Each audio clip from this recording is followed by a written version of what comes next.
With all the social distancing and restrictions in place, I can't imagine too many bands are recording in studios at the moment, or even playing gigs for that matter. Wow, isn't rock and roll fun these days?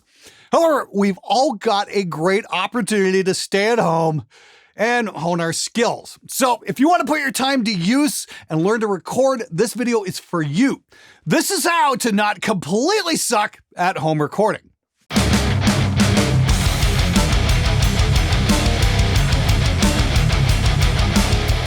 The most important thing I can tell you is this.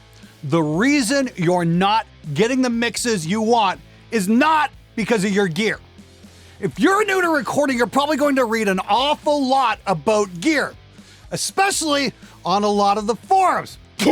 Apparently, everybody's digital audio converters, those things you're plugging your mics and your guitar into, need to be replaced with something way more expensive, except for the fact that they don't, because most modern converters are all based around the same chips.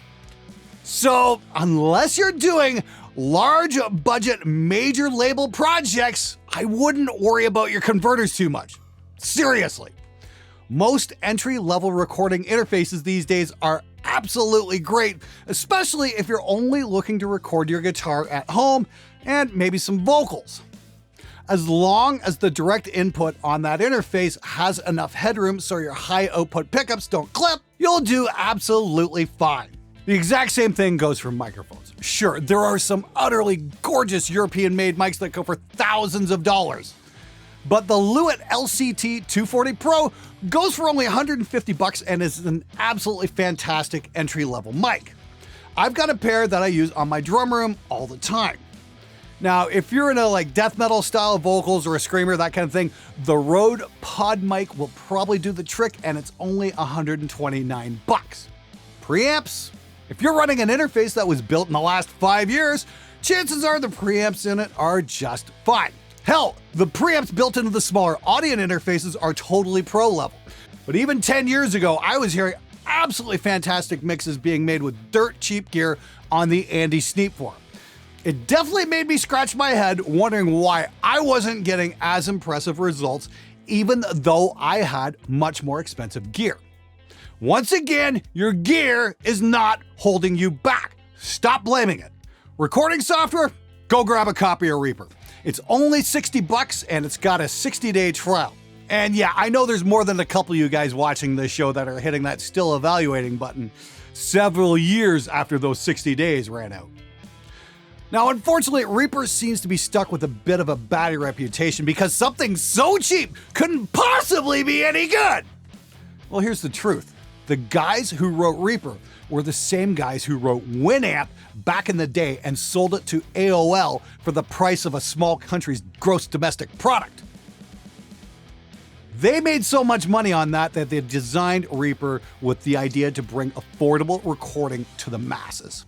So if anybody tells you that you can't do anything professional with Reaper, well, they're either grossly misinformed or they're just pissed that they spent hundreds on a recording platform that is outperformed and outclassed by Reaper. To put it in perspective, I can use any recording software out there on the market. I've got that choice and I still choose to use Reaper for my day-to-day recording. I'm using it right now. Now finally, grab yourself an amp sim. The Amped Roots from ML Sound Labs has a free component, and the Audio Assault Sigma and RVXX sims are some of the best performance to price ratio amp sims out there. Seriously, the Sigma is only $15 and it punches way above its price point. Just be sure to get some impulse responses. These are digital captures of speakers and microphone combinations. Now there is a bit of an art to recording hardware amplifiers like these guys over here, and using impulses can definitely shortcut the whole learning process. In fact, I demoed a Zilla cab the other day and I made some custom IRs. Stick around to the end of the video and I'll show you how to get them for absolutely free. Now, the other really important piece of advice I can give you, that it is your gear. Mics, interfaces, and preamps sure are sexy. But if you're worried about those, then you're worrying about the wrong things. Ask yourself one simple question. What does your acoustic treatment look like? Now, I'm gonna take a wild guess that most of you just said, "What acoustic treatment?" Well, therein lies the problem. Acoustic treatment isn't sexy, but it's needed by everybody. If you're mixing in an untreated space, it can make your life much more difficult. Sound will bounce around your room and create peaks and valleys in different spots along the frequency spectrum. The goal here is to have as neutral a mixing space as possible so you can make decisions with confidence.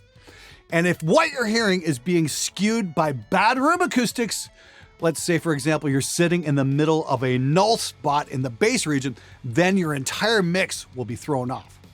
This is exactly what I went through in my first studio. It was built in a basement and I could just not hear the bottom end correctly. All my mixes wound up being super bassy as soon as we took them out of the control room, and it drove me absolutely fucking nuts! Now, mixing on headphones can take the room out of the equation, but you will definitely have to check your mix on other playback systems because headphones can skew a mix as well. When you're mixing on a pair of speakers, both of your ears will hear each speaker.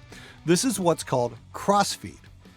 With headphones, you only get one speaker per ear, so you don't get quite the same stereo effect, and that can definitely screw you up. Fortunately, great monitors don't have to be super expensive.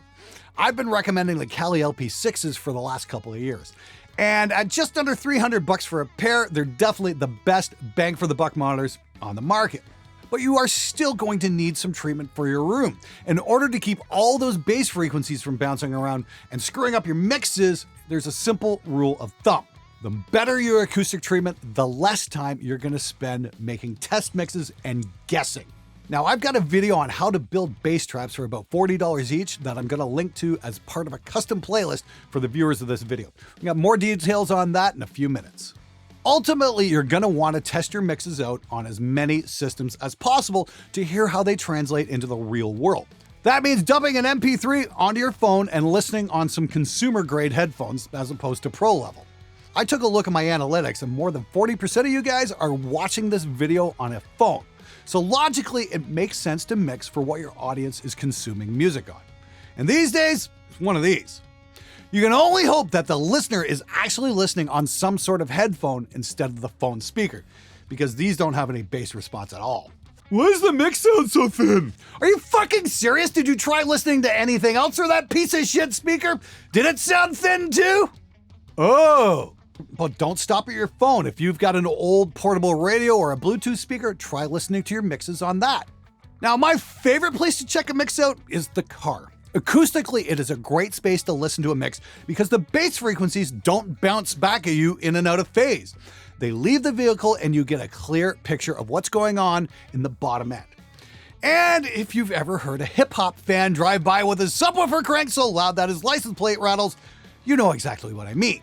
Now, I used to burn test CDs all the time. Do a mix, burn a disc, evaluate, burn another disc, repeat ad nauseum.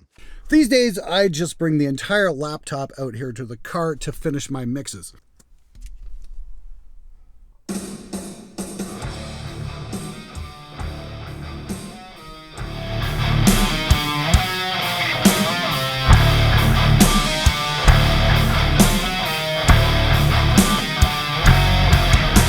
Generally, once I'm done tweaking on the laptop, I'll make a couple of MP3s, load it into the stereo, and go for a drive just to extra double and triple check everything. For me anyway, the car is the ultimate litmus test to tell if a mix is going to work in the real world or not.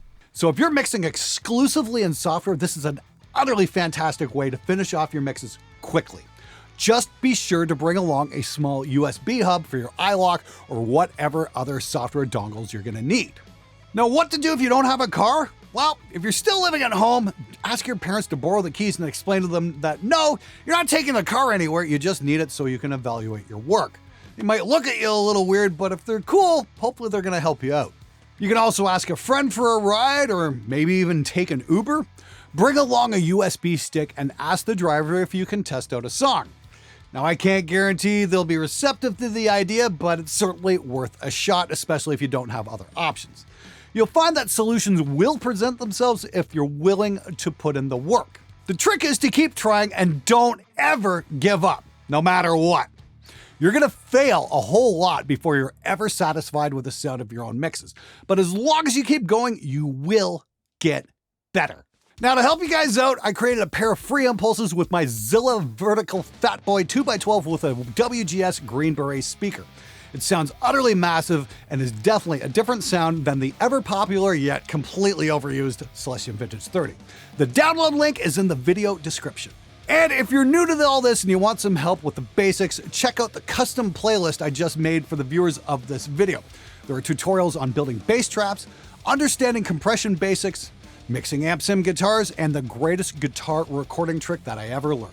It's a deep dive into some common recording problems and will answer many of your questions. So please do me a favor, let the algorithm know that you're out there. Leave a question or a suggestion for a future video. You got a tutorial you want to see? I want to make it for you.